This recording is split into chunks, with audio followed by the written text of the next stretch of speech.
We're always hearing now that we need to eat more protein, how important it is, but I think a lot of us don't really know why. In this video, I'm going to explain to you the reasons that you need to eat more protein and actually how much you need to eat.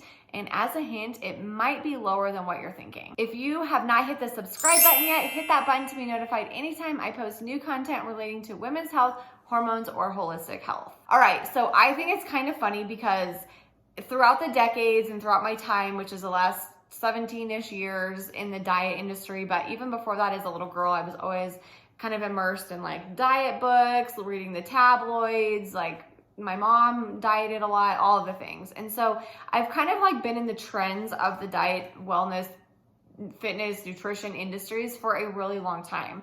And I always think it's kind of funny because when we were, in the 80s and 90s, everything was marketed as low fat, right? So it was like low fat this and don't eat fat and non-fat and zero fat and whatever. Eat lean. My grandmother had a heart attack when I was in 7th grade. I went to the nutrition class with her because I loved learning about this stuff, which should have been a hint to me, but was not.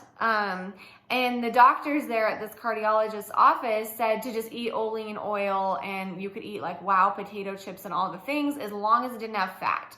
Okay, great. So we did that for a long time. And then the whole thing flipped a switch when Dr. Atkins came out with his diet program and the South Beach diet. And now we're into keto. But then we started like worrying about carbs. So everything was marketed as net carbs on the package, and everyone wanted lower carbs and everyone wanted fake sugar and all of these things, which caused massive GI discomfort for a lot of people. But that was like where we were. And I think that some people are still definitely there with like the popularity of the keto diet too. And then now I feel like maybe in the last like 5 years or maybe a little bit longer, I don't know, there's been this push for marketing companies to do the protein, as well as greenwash things. So natural, clean, green, whatever. People don't want chemicals and any of that anymore. And so there's like that push now too. But there's also right now this huge push. Everything on this package puts the protein content on there. There's nothing about fat necessarily or littler amounts than there was in the 80s and 90s. Carbohydrate as well, and now it's all about how much protein does this product have. Part of this, you guys, is not falling for the marketing traps and staying steadfast in our foundational nutrition, which, by the way, is protein, fat, fiber at every meal, or as many as we can. We don't need to strive for perfection. But I want to talk today about specifically protein. That was a long introduction. Just some thoughts that I have about this because it's honestly like gotten so funny to me because of this like marketing that we're going through, and it's just so interesting. But anyways, so today I want to talk all about why we need to eat protein. I know that you see so many influencers, so many fitness programs, and everyone talking about pushing protein and protein's the magic and protein's gonna help you. Protein is super important. A lot of women probably eat like 50, maybe 60 grams a day if we just don't really look at it or pay attention. There is also a huge range. I know a lot of people that eat 170 grams of protein and don't have a problem with that either. The range to me lies somewhere in the middle for most of us. So I'm gonna chat about that and what it does. Number one thing about protein that you all probably want to hear about is the fact that it is fat burning. So it literally burns more calories to digest protein than carbohydrates and fat upon digestion. So when you eat more protein, your body needs to digest it and it burns more calories for you just sitting on your butt, which is great. So if you're in a caloric deficit, we usually want to kind of take as much as we can with our body just naturally burning calories. And so this is one way to do it by just simply eating more protein in relation to carbs and fat. Number two, amino acids. Amino acids do so much for our body and they're not talked about near enough, but I know a lot of you might take like BCAAs, which is branched chain amino acids. Collagen peptides have amino acids in there, but also we don't need to get fancy with products. You can get amino acids from lean animal protein sources like your chicken, beef, pork, tuna, fish, all those types of things. So get that stuff in because it has amino acids. Amino acids help with literally everything in our body, from our liver detox to our mood, our neurotransmitters, to so many other things: recovery, exercise, muscle synthesis, all these different things. Number 3 is it helps you to build muscle or retain lean muscle mass. So if you're in a caloric deficit, you're losing weight right now, you are probably losing some muscle as part of the process.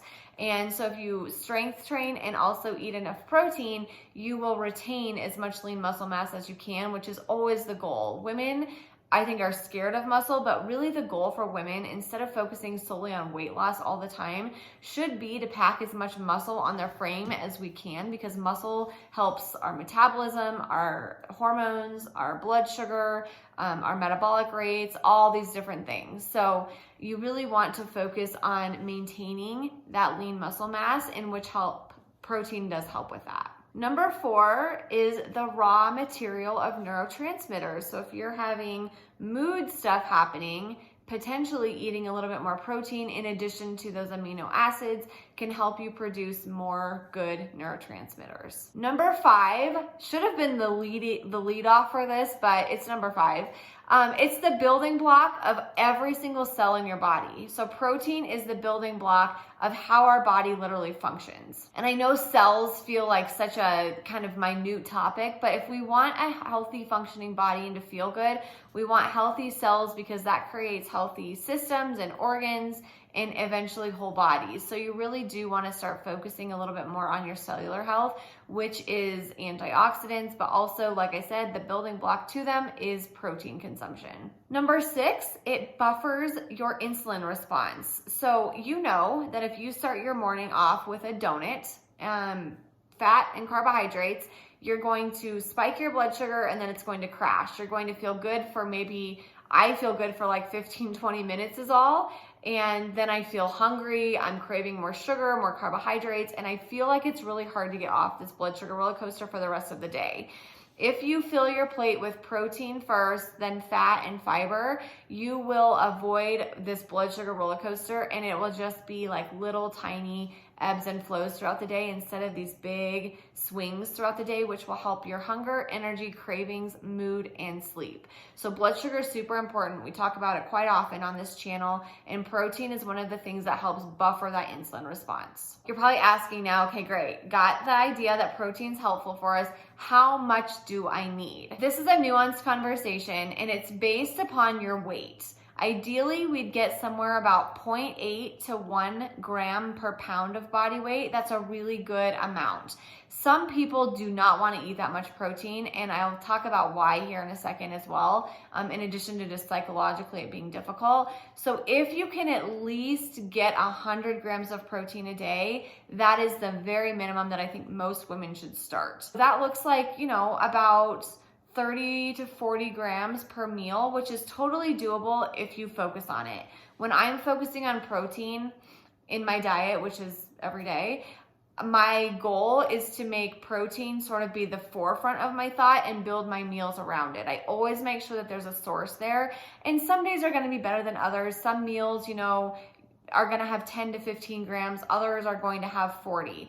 It's okay. Again, this is for the longevity. We're not striving for perfection here. Some days are going to be 80 to 90 grams potentially. Other days are going to be 140 grams of protein maybe. So it's okay if you have a little bit of a range. I always average everything out over the course of about a week or so, but try to get protein definitely as a huge source of or bulk of your meal. One thing that I want to give you guys here is to increase slowly. If you're somebody who's been eating 50 or 60 grams of protein, your gut might not be ready to consume 140 grams right now.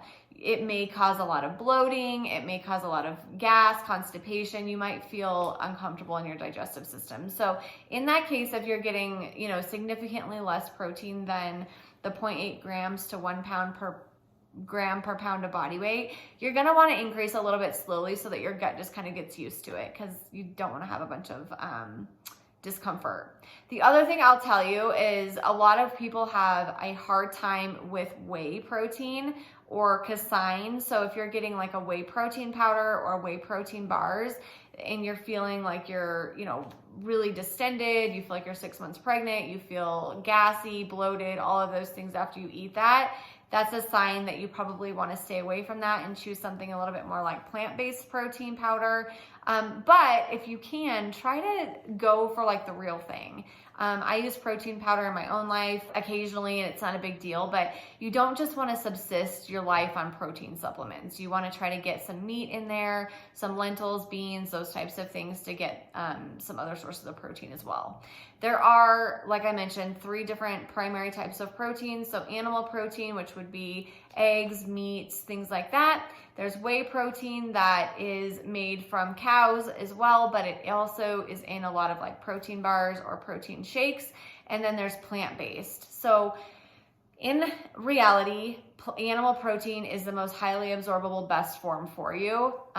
You absorb about 80 to 90% of that protein, whereas plant-based, people can absorb about, it's nuanced, 60% of it, 50 to 60% of it. So it's fine to get some plant-based protein in there. My protein powder is plant-based because I cannot handle whey protein.